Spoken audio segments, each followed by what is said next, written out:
told you, you stupid fool. Did you really think you gonna hit me? Huh? Bam, bam, bam. Over.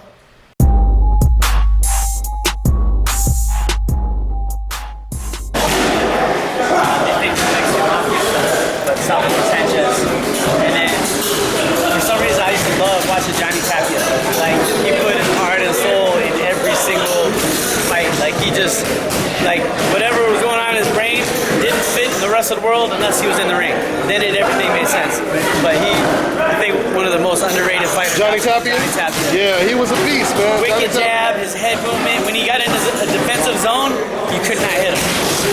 And not a really big puncher, but he stopped a lot of people with hooks to the body. Man, when he pulled off that upset against Danny, that was a big upset right there. Yeah. You know, a lot of people thought that it was Danny, right?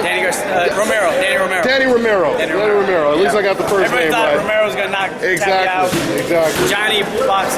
Johnny's like on the ropes. Danny Romero's punching. He's moving, hands down.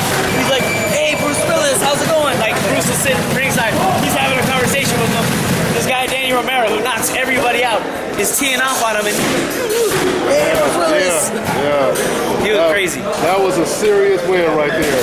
And that would be a hell of a movie too. I know they made the documentary, but they should make a movie about his life, man. Yeah, I think they did they? No. They had a it was a documentary. His autobiography is crazy. Yeah. You ever read Mi Vida Loca?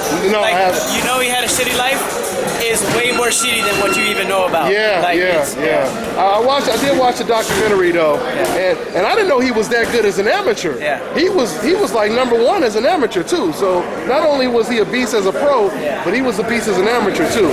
I like how they chronicled his whole career like that. Grandma and Grandpa, I love you. Uncle Turkey, I'm still your champion. Every fight he would say that. Yeah, absolutely. So when he was a little kid, he had like 8 aunts and uncles. They used to take him out in the alley with all the gangsters hang out, and they would bet the gangsters that they couldn't beat him up. And he's like 8, 9, 10, 11, 12 years old, fighting grown men. And they're betting on it like cockfighting. And if he knew if he lost, he was gonna get beat up worse at home.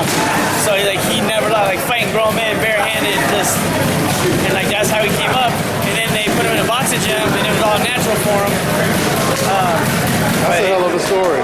Yeah. That's a hell of a story. And then when he was like 11, 12, 13, he was on a boxing trip, and the bus crashed. Flew off of a cliff on a rail, hit a tree. A pregnant lady slammed through the windshield into the tree, died right in front of him.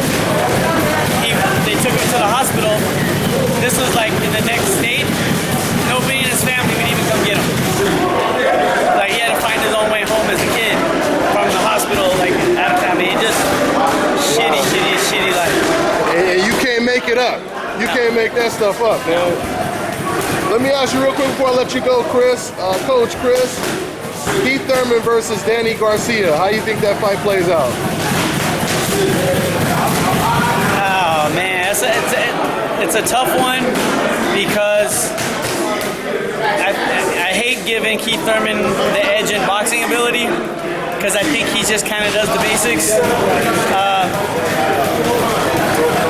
You just got to be able to watch out for a big left hook from Danny. I think Keith is capable of staying away from the big hook and setting up his shots and showing a little more versatility, a little more boxing ability to get the victory. Errol Spence beats them all. Errol Spence, yeah, that's what I hear a lot.